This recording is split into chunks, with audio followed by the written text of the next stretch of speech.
ಸ್ವಾಮಿ ವಿವೇಕಾನಂದರ ಕೊನೆಯ ಆ ದಿನ ಹೇಗಿತ್ತು? 21 ದಿನ ನೀರು ಕುಡಿಯದೇ ಇದ್ದ ಸ್ವಾಮಿಗೆ ಏನಾಯಿತು? ಇವರಿಗೆ ಪದೇ ಪದೇ ಅನಾರೋಗ್ಯದ ಸಮಸ್ಯೆಗಳು ಕಾಡಿದ್ದೇಕೆ? ಬರೋಬ್ಬರಿ 31 ಕಾಯಿಲೆಗಳಿಂದ ಬಳಲುತ್ತಿದ್ದದ್ದು ಸತ್ಯವೇ? ಕೊನೆಯ ಆ ದಿನ 3 ಗಂಟೆಗಳು ಧ್ಯಾನ ಮಾಡಿದ್ದೇಕೆ? ಇದೇ ಹೊತ್ತಿನ ವಿಶೇಷ. ವಿವೇಕಾನಂದರ ಆ ಕೊನೆಯ ದಿನ. ನಾನು ವನಿತಾ.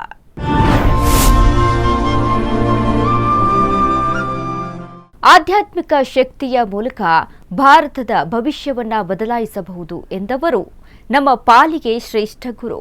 ಭಾರತಾಂಬೆಯ ಮಡಿಲಲ್ಲಿ ಜನಿಸಿದ ಸ್ವಾಮಿ ವಿವೇಕಾನಂದರು ಈ ಕರ್ಮಭೂಮಿಯ ಶ್ರೇಷ್ಠತೆಯನ್ನ ಜಗತ್ತಿಗೆ ಪರಿಚಯಿಸಿದವರು. ಧಾರ್ಮಿಕ ಸಹಿಷ್ಣುತೆ ಕುರಿತು ಭಾರತವನ್ನ ಮಾತ್ರವಲ್ಲ, ಇಡೀ ಜಗತ್ತನ್ನೇ ಜಾಗೃತಿಗೊಳಿಸಿದರು. ಹೊಸ ಭಾರತವನ್ನ ನಿರ್ಮಿಸುವ ಕನಸು ಕಂಡವರು. ಅಂತಹ ಮಹಾನ್ ವ್ಯಕ್ತಿಗೆ ಯಾಕೆ ಹಾಗೆ ಆಯಿತು? ಸ್ವಾಮಿ ವಿವೇಕಾನಂದರ ಕೊನೆಯ ಆ ದಿನ ಹೇಗಿತ್ತು?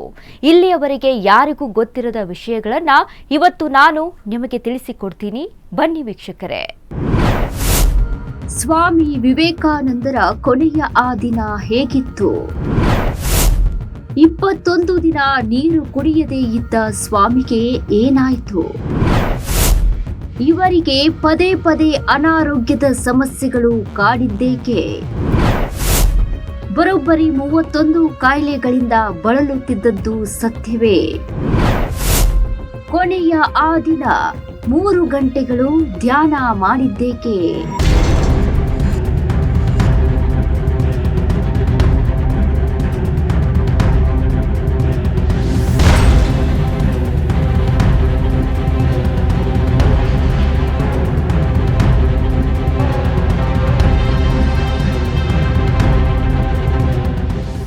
ಎಸ್ ವೀಕ್ಷಕರೇ, ಸ್ವಾಮಿ ವಿವೇಕಾನಂದ ಭಾರತದ ಇತಿಹಾಸದಲ್ಲಿ ಒಂದು ಉಜ್ವಲ ನಕ್ಷತ್ರ. ಅವರು ಕೇವಲ ಒಬ್ಬ ಮಹಾನ್ ಸನ್ಯಾಸಿ ಅಥವಾ ತತ್ವಜ್ಞಾನಿ ಮಾತ್ರವಾಗಿರಲಿಲ್ಲ. ಬದಲಿಗೆ ಭಾರತೀಯ ಸಂಸ್ಕೃತಿ ಮತ್ತು ವೇದಾಂತದ ಸಾರವನ್ನ ಜಗತ್ತಿಗೆ ಪರಿಚಯಿಸಿದ್ದ ಒಬ್ಬ ಯುಗ ಪುರುಷ. ಜಗತ್ತಿನಲ್ಲಿ ಯಾವುದೇ ಧರ್ಮ ಕಡಿಮೆಯಲ್ಲ, ಯಾವುದೇ ಧರ್ಮ ಹೆಚ್ಚು ಅಲ್ಲ ಎಂದರು. ಎಲ್ಲ ಧರ್ಮಗಳು ಒಂದಲ್ಲ ಒಂದು ರೂಪದಲ್ಲಿ ದೇವರನ್ನ ತಲುಪುವ ಮಾರ್ಗವನ್ನ ತೋರಿಸುತ್ತವೆ ಎಂದರು. ಕೇವಲ 39 ವರ್ಷಗಳಲ್ಲಿ ದೇಶದ ಯುವಕರಲ್ಲಿ ಆತ್ಮಸ್ಥೈರ್ಯ ಮತ್ತು ರಾಷ್ಟ್ರ ಪ್ರೇಮವನ್ನ ತುಂಬಿದ ಮಹಾನ್ ಮಾನವತಾವಾದಿ.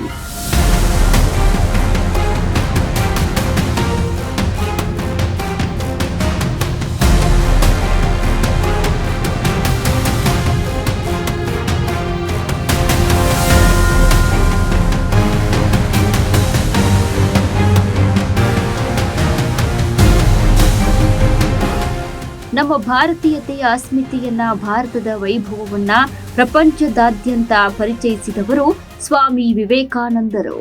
ಏಳಿ ಎದ್ದೇಳಿ, ಗುರಿ ಮುಟ್ಟುವವರೆಗೂ ನಿಲ್ಲದಿರಿ. ವಿವೇಕಾನಂದರ ಈ ಮಾತು ಯುವಕರಿಗೆ ದೈಹಿಕ ಮತ್ತು ಮಾನಸಿಕ ಶಕ್ತಿಯನ್ನ ಬೆಳೆಸಿಕೊಳ್ಳಲು ಪ್ರೇರೇಪಿಸಿತು. ನೀವು ನಿಮ್ಮ ಮೇಲೆ ನಂಬಿಕೆ ಇಡದ ಹೊರತು ದೇವರ ಮೇಲೆ ನಂಬಿಕೆ ಇಡಲು ಸಾಧ್ಯವಿಲ್ಲ ಎಂದು ಆತ್ಮವಿಶ್ವಾಸವನ್ನ ತುಂಬಿದರು. ಅವರ ಪ್ರತಿಯೊಂದು ಮಾತು ಕೂಡ ಯುವಕರಿಗೆ ಸ್ಫೂರ್ತಿ.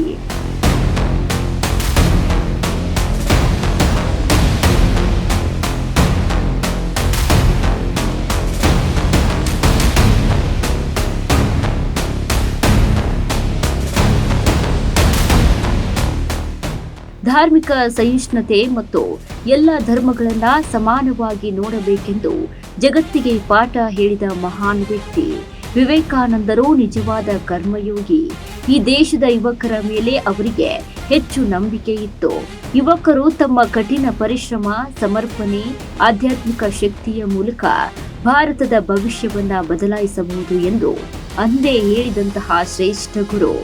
ಭಾರತಾಂಬೆಯ ಮಡಿಲಲ್ಲಿ ಜನಿಸಿದ ಸ್ವಾಮಿ ವಿವೇಕಾನಂದರು ಈ ಕರ್ಮಭೂಮಿಯ ಶ್ರೇಷ್ಠತೆಯನ್ನ ಜಗತ್ತಿಗೆ ಪರಿಚಯಿಸಿದರು.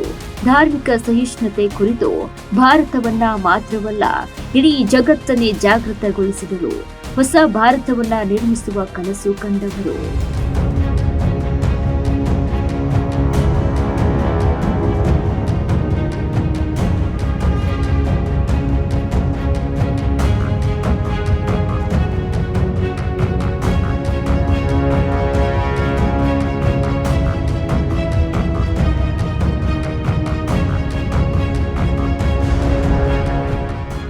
ಸ್ವಾಮಿ ವಿವೇಕಾನಂದರು ಒಬ್ಬ ಸನ್ಯಾಸಿಯಾಗಿರಲಿಲ್ಲ. ಪರಮ ದೇಶಭಕ್ತನಾಗಿ, ಸಾಮಾಜಿಕ ಸುಧಾರಕನಾಗಿ, ವಿಶ್ವ ಗುರುವಾಗಿ ಗುರುತಿಸಿಕೊಂಡಿದ್ದಾರೆ. 1893ರಲ್ಲಿ ಅಮೆರಿಕದ ಶಿಕಾಗೋದಲ್ಲಿ ನಡೆದ ವಿಶ್ವ ಧರ್ಮ ಸಮ್ಮೇಳನದಲ್ಲಿ ಸನಾತನ ಧರ್ಮ ಮತ್ತು ವೇದಾಂತ ತತ್ವಶಾಸ್ತ್ರವನ್ನ ಹಿಂದೆ ಎಂದೂ ಹೇಳಿರದ ಮತ್ತು ಮುಂದೆ ಯಾರೂ ಹೇಳಲಾಗದ ರೀತಿಯಲ್ಲಿ ಪ್ರಸ್ತುತಪಡಿಸಿದ್ದರು. ಅಮೆರಿಕದ ಸಹೋದರ ಸಹೋದರಿಯರೇ ಎಂಬ ಅವರ ಆರಂಭದ ಮಾತು ಇಂದಿಗೂ ಇಡೀ ವಿಶ್ವವೇ ಸ್ಮರಿಸುತ್ತದೆ.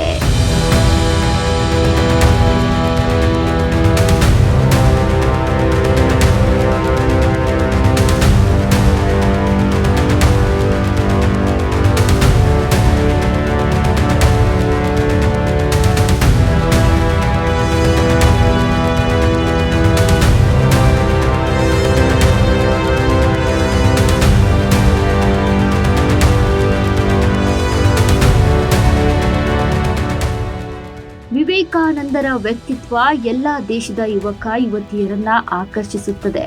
ಶಕ್ತಿಯೇ ಜೀವನ, ದೌರ್ಬಲ್ಯವೇ ಮರಣ ಎಂದರು. ಇಂಥ ಅನೇಕ ಬೋಧನೆಗಳನ್ನ ಮಾಡಿದ್ದರು. ಅವರಿಗಿದ್ದ ರಾಷ್ಟ್ರ ಪ್ರೇಮ ಅಷ್ಟಿಷ್ಟಲ್ಲ. ತನ್ನ ದೇಶ ಜಗತ್ತಿನ ಇತರ ರಾಷ್ಟ್ರಗಳೊಂದಿಗೆ ಸರಿಸಮಾನ ಗೌರವ ಹೊಂದಬೇಕೆಂದು ಕನಸು ಕಂಡವರು. ಆಧ್ಯಾತ್ಮಿಕ ಶಕ್ತಿಯಿಂದ ಇತರ ದೇಶಗಳನ್ನ ಮುನ್ನಡೆಸಬೇಕು ಎಂದು ಅವರು ಬಯಸಿದ್ದರು. ಭಾರತಾಂಬೆಯ ನೆಲವನ್ನ, ಸಂಸ್ಕೃತಿಯನ್ನ ಪ್ರೀತಿಸುವ ವಿದೇಶಿಯರನ್ನು ಸಹ ಅವರು ಭಾರತಕ್ಕೆ ಪರಿಚಯಿಸಿದರು. ವಿವೇಕಾನಂದರ ಬಾಲ್ಯದ ಹೆಸರು ನರೇಂದ್ರನಾಥ್ ದತ್ತ. ಕೋಲ್ಕತಾದ ಶ್ರೀಮಂತ ಬಂಗಾಳಿ ಕುಟುಂಬಕ್ಕೆ ಸೇರಿದವರು. ವಿಶ್ವನಾಥ ದತ್ತ ಮತ್ತು ಭುವನೇಶ್ವರಿ ದೇವಿಯ 8 ಮಕ್ಕಳಲ್ಲಿ ಒಬ್ಬರು ನಮ್ಮ ಸ್ವಾಮಿ ವಿವೇಕಾನಂದರು. ರಾಮಕೃಷ್ಣ ಮಿಷನ್ ಅನ್ನ ಲೋಕ ಕಲ್ಯಾಣಕ್ಕಾಗಿ ಸ್ಥಾಪಿಸಿದರು.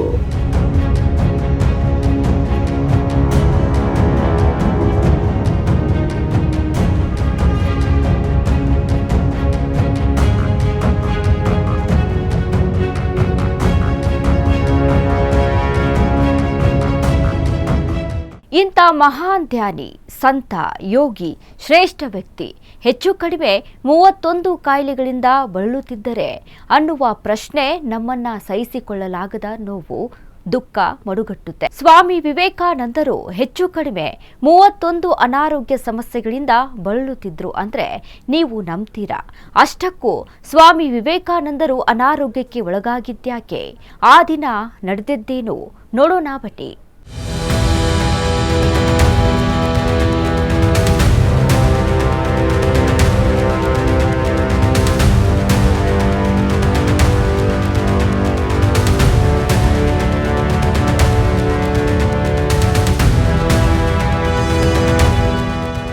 ಬನ್ನಿ ವೀಕ್ಷಕರೇ, ಇಲ್ಲಿಯವರೆಗೆ ಸ್ವಾಮಿ ವಿವೇಕಾನಂದರ ಬಗ್ಗೆ ಯಾರು ಹೇಳಿರದ ಮತ್ತು ಗೊತ್ತಿರದ ಕೆಲವು ಇಂಟ್ರೆಸ್ಟಿಂಗ್ ವಿಷಯಗಳನ್ನ ಇವತ್ತು ನಾನು ತಿಳಿಸ್ತೀನಿ. ಹೌದು ಸ್ನೇಹಿತರೆ, ಸ್ವಾಮಿ ವಿವೇಕಾನಂದರಿಗೆ ಹಣ್ಣುಗಳಲ್ಲಿ ಸೀಬೆ ಹಣ್ಣನ್ನ ತುಂಬಾ ಇಷ್ಟಪಟ್ಟು ತಿನ್ನುತ್ತಿದ್ದರು.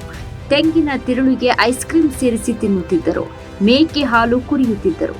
ಎಲ್ಲಿಗೆ ಹೋದರೂ ಸಹ ಐಸ್ ಕ್ರೀಮ್ ಅನ್ನ ತುಂಬಾ ಇಷ್ಟಪಟ್ಟು ತಿನ್ನುತ್ತಿದ್ದರು. ಸಾಕು ಪ್ರಾಣಿಗಳು ಅಂದ್ರೆ ತುಂಬಾ ಇಷ್ಟ.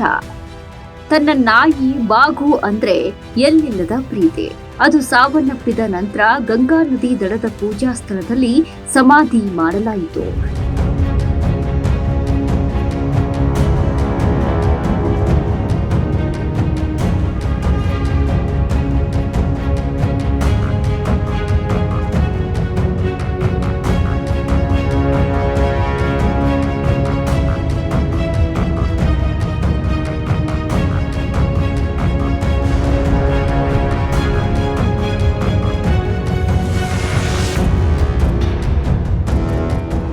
ವಿವೇಕಾನಂದರು ತಮ್ಮ ಆಶ್ರಮದಲ್ಲಿ ಬಾತುಕೋಳಿಗಳು, ಕುರಿಗಳು, ಹಸುಗಳು ಮತ್ತು ಮೇಕೆಗಳನ್ನ ಸಾಕುತ್ತಿದ್ದರು.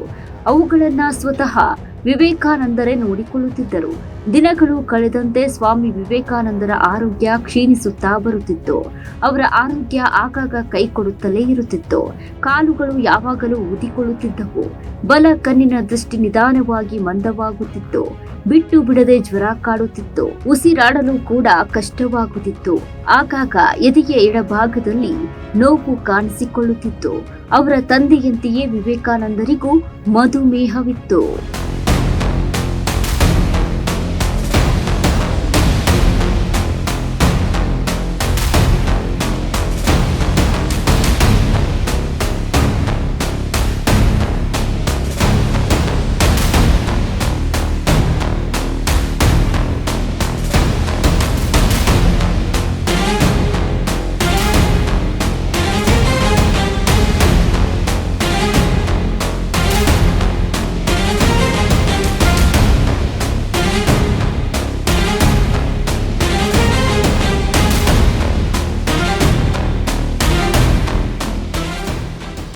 ವಾರಣಾಸಿಯಿಂದ ಮನೆಗೆ ವಾಪಸ್ಸಾದ ನಂತರ ಅವರ ಆರೋಗ್ಯ ಮತ್ತಷ್ಟು ಹದಗೆಟ್ಟಿತ್ತು. ಆಗ ಅವರು ಖ್ಯಾತ ವೈದ್ಯೆ ಸಹಾನಂದ ಸೆನ್ಗುಪ್ತಾ ಅವರನ್ನ ಭೇಟಿಯಾದರು. ಸ್ವಾಮಿಯವರಿಗೆ ವೈದ್ಯರು 21 ದಿನಗಳವರೆಗೆ ನೀರು ಕುಡಿಯಬಾರದು ಮತ್ತು ಉಪ್ಪು ಕೂಡ ಸೇವಿಸಬಾರದು ಎಂದು ಸೂಚಿಸಿದರು. ವೈದ್ಯರ ಸೂಚನೆಯಂತೆ ಎಲ್ಲವನ್ನ ಪಾಲಿಸುತ್ತಾ ಬಂದರು. ಸ್ವಾಮಿ ವಿವೇಕಾನಂದರು ಹೆಚ್ಚು ಕಡಿಮೆ 31 ಅನಾರೋಗ್ಯ ಸಮಸ್ಯೆಗಳಿಂದ ಬಳಲುತ್ತಿದ್ದರು ಅಂದ್ರೆ ನೀವು ನಂಬಲೇಬೇಕು. ಹೌದು ವೀಕ್ಷಕರೇ, ಹೃದಯ ಸಂಬಂಧಿ ಕಾಯಿಲೆಗಳು, ಕರುಳು ಮತ್ತು ಮೂತ್ರ ಜನಾಂಗದ ಕಾಯಿಲೆಗಳು, ಮಲೇರಿಯಾ, ತಲೆನೋವು, ಅಸ್ತಮಾ, ಟೈಫಾಯ್ಡ್, ಪಿತ್ತಕೋಶದಲ್ಲಿ ಕಲ್ಲು, ಹೊಟ್ಟೆ ನೋವು, ನಿದ್ರಾಹೀನತೆ ಹೀಗೆ ಹಲವು ಸಮಸ್ಯೆಗಳಿಂದ ಬಳಲುತ್ತಿದ್ದರು. ನಿದ್ರಾಹೀನತೆಯಂತೂ ನಿರಂತರವಾಗಿ ಅವರನ್ನ ಕಾಡುತ್ತಿತ್ತು.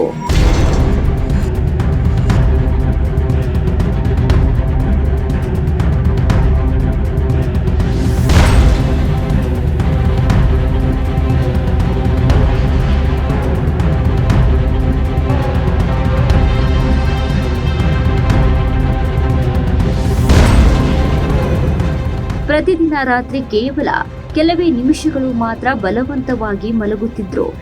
ಸ್ವಾಮಿ ವಿವೇಕಾನಂದರವರು ಕೊನೆಯ ದಿನದಂದು ದೈಹಿಕವಾಗಿ ಅವರು ಪಟ್ಟ ನೋವು ನೀವು ಊಹಿಸಲು ಸಾಧ್ಯವಿಲ್ಲ ಸ್ನೇಹಿತರೆ. ಈ ಭೂಮಿ ಮೇಲೆ ಜನಿಸಿದ ಯಾವೊಬ್ಬ ಮನುಷ್ಯನೂ ಸಹ ಇಷ್ಟು ರೀತಿಯ ನೋವುಗಳು ಪಟ್ಟಿರುವುದಕ್ಕೆ ಸಾಧ್ಯವೇ ಇಲ್ಲ. ವಿವೇಕಾನಂದರ ಸಾವಿಗೆ 2 ದಿನಗಳ ಮುಂಚಿತವಾಗಿಯೇ ತನ್ನ ಸಹೋದ್ಯೋಗಿ ಸಿಸ್ಟರ್ ನಿವೇದಿತಾಗೆ ತನ್ನ ಕೈಗಳಿಂದ ಊಟ ಬಡಿಸುವುದಾಗಿ ಹೇಳಿದ್ದರು. ಆ ದಿನ ಬಂದೇ ಬಿಡ್ತು.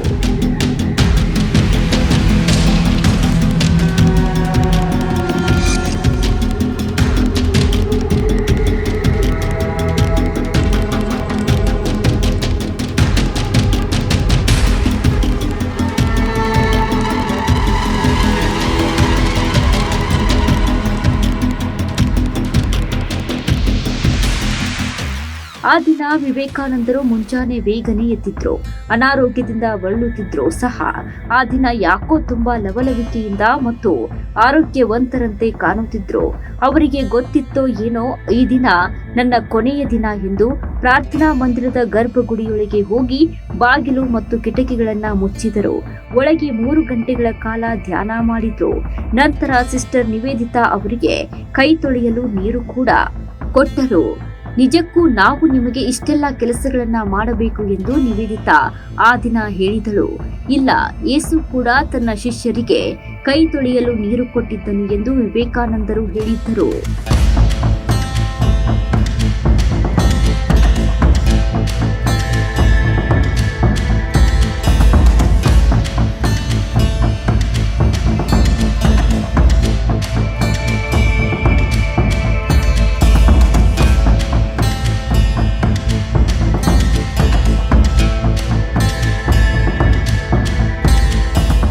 ಸ್ವಾಮಿ ವಿವೇಕಾನಂದರು ತಮ್ಮ ಬದುಕಿನ ಬಗ್ಗೆ ಅವರೇ ಭವಿಷ್ಯವಾಣಿಯೊಂದನ್ನ ಹೇಳಿದರು. ಬಹುಶಃ ನಾನು ನನ್ನ 40ರ ಹುಟ್ಟುಹಬ್ಬವನ್ನ ನೋಡಲು ನಾನು ಬದುಕಿರುವುದಿಲ್ಲ ಅಂದಿ. ತನ್ನ ಬಗ್ಗೆ ತಾನೇ ನುಡಿದಿದ್ದ ಭವಿಷ್ಯವಾಣಿ ನಿಜವಾಯಿತೆ. ಆ ದಿನ ಹೆಚ್ಚು ಸಮಯ ಧ್ಯಾನ ಮಾಡಿದ್ದು ಯಾಕೆ? ಶಿಷ್ಯರೊಂದಿಗೆ ಕಳೆದ ಆ ಅಪರೂಪದ ಕ್ಷಣಗಳು ಹೇಗಿದ್ದವು ನೋಡೋಣ ಬನ್ನಿ.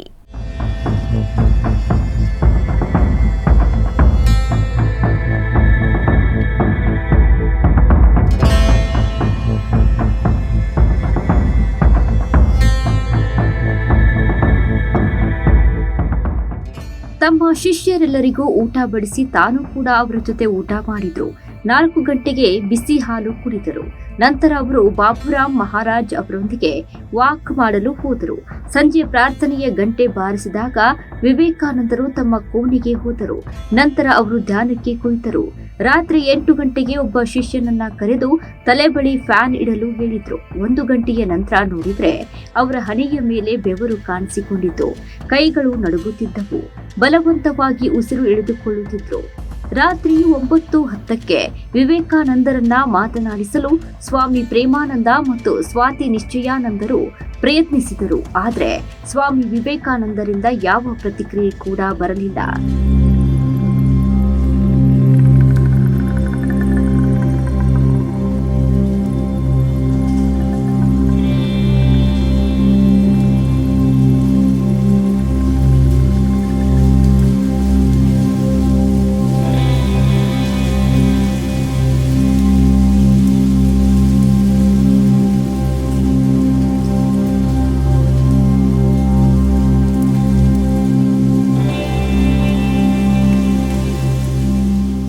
ತಕ್ಷಣ ಆಶ್ರಮಕ್ಕೆ ಬಂದ ಡಾಕ್ಟರ್ ಮಹೇಂದ್ರನಾಥ್ ಮಂಜುದಾರ್ ಸ್ವಾಮಿರವರಿಗೆ ಕೃತಕ ಉಸಿರಾಟ ನೀಡಲು ಪ್ರಯತ್ನಿಸಿದರು. ಆದರೆ ಅದು ಪ್ರಯೋಜನವಾಗಲಿಲ್ಲ. ಅಷ್ಟೊತ್ತಿಗಾಗಲೇ ಸ್ವಾಮಿ ವಿವೇಕಾನಂದರು ಪ್ರಾಣ ತ್ಯಜಿಸಿದ್ದರು. ಕಾರ್ಡಿಯಾಕ್ ಅರೆಸ್ಟ್ ಎಂದು ಡಾಕ್ಟರ್ ದೃಢಪಡಿಸಿದ್ರು. ಸ್ವಾಮಿ ವಿವೇಕಾನಂದರು ತಮ್ಮ ಬದುಕಿನ ಬಗ್ಗೆ ಅವರೇ ಭವಿಷ್ಯವಾಣಿಯೊಂದನ್ನ ಹೇಳಿದ್ರು. ಬಹುಶಃ ನಾನು ನನ್ನ 40ರ ಹುಟ್ಟುಹಬ್ಬವನ್ನ ನೋಡಲು ನಾನು ಬದುಕಿರುವುದಿಲ್ಲ ಅಂದಿದ್ರು. ಆ ಭವಿಷ್ಯವಾಣಿಯಂತೆ ಸ್ವಾಮಿ ವಿವೇಕಾನಂದರು 39 ವರ್ಷ 5 ತಿಂಗಳು ಮತ್ತು 22 ದಿನಗಳ ವಯಸ್ಸಿನಲ್ಲಿ ಇಹಲೋಕ ತ್ಯಜಿಸಿದರು.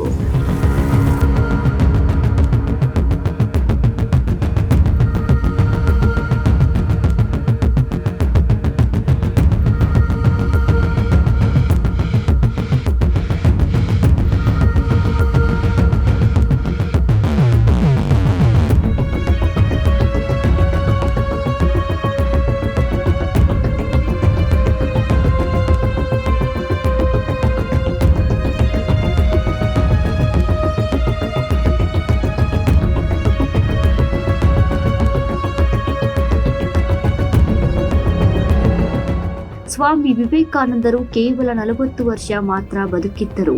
ಕೇವಲ 39 ವರ್ಷಗಳ ಜೀವನದಲ್ಲಿ ಭಾರತೀಯ ಆಧ್ಯಾತ್ಮಿಕ ಪರಂಪರೆಯನ್ನ ವಿಶ್ವಕ್ಕೆ ಪರಿಚಯಿಸಿ ಅಮರರಾದರು.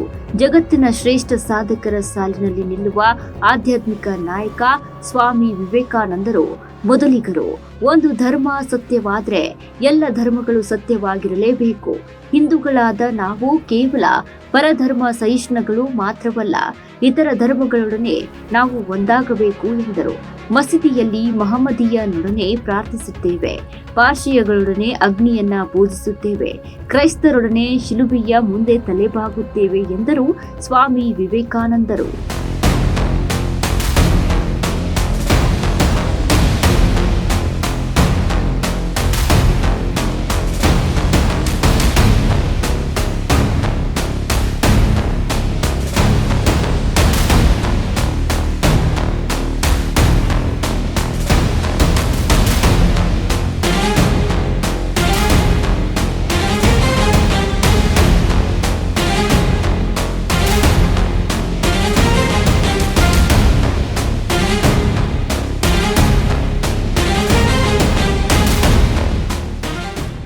ಸ್ವಾಮಿ ವಿವೇಕಾನಂದರು ನಿಜವಾದ ದೇಶಭಕ್ತ ಮತ್ತು ಧರ್ಮ ಪಾಲಕ.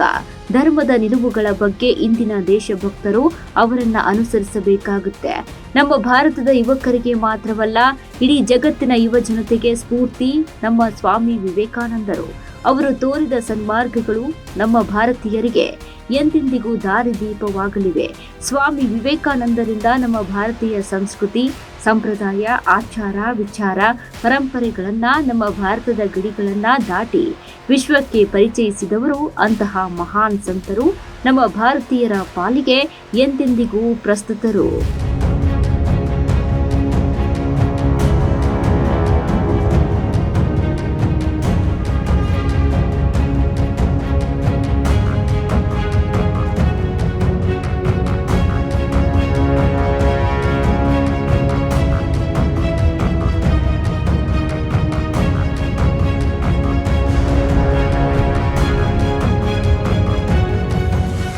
ಸ್ವಾಮಿ ವಿವೇಕಾನಂದರು ಹಾಕಿಕೊಟ್ಟ ದಾರಿಯಲ್ಲಿ ನಡೆದರೆ ಸಾಕು, ನಮ್ಮ ಯುವ ಜನತೆಯ ಜೀವನ ಮಟ್ಟ ಶ್ರೀಮಂತಗೊಳ್ಳುತ್ತೆ. ಧರ್ಮ ಸಂಘರ್ಷಗಳು ಅಂತ್ಯ ಕಾಣಲು ಸಾಧ್ಯವಾಗುತ್ತೆ. ಏಳಿ ಎದ್ದೇಳಿ, ಗುರಿ ಮುಟ್ಟುವವರೆಗೂ ನಿಲ್ಲದಿರಿ. ವಿವೇಕಾನಂದರ ಈ ಮಾತು ಯುವಕರನ್ನ ಸದಾ ಬಡಿದೆಬ್ಬಿಸುತ್ತಿರುತ್ತೆ. ಸ್ವಾಮಿ ವಿವೇಕಾನಂದರಿಗಿಂತ ರಾಷ್ಟ್ರ ಪ್ರೇಮ ಮತ್ತು ಧರ್ಮನಿಷ್ಠ ಬೇರೊಬ್ಬ ಇಲ್ಲ. ಅವರ ತತ್ವಗಳು, ಆದರ್ಶಗಳು, ಬೋಧನೆಗಳು ಸದಾ ನಮ್ಮನ್ನ ಎಚ್ಚರಿಸುತ್ತವೆ.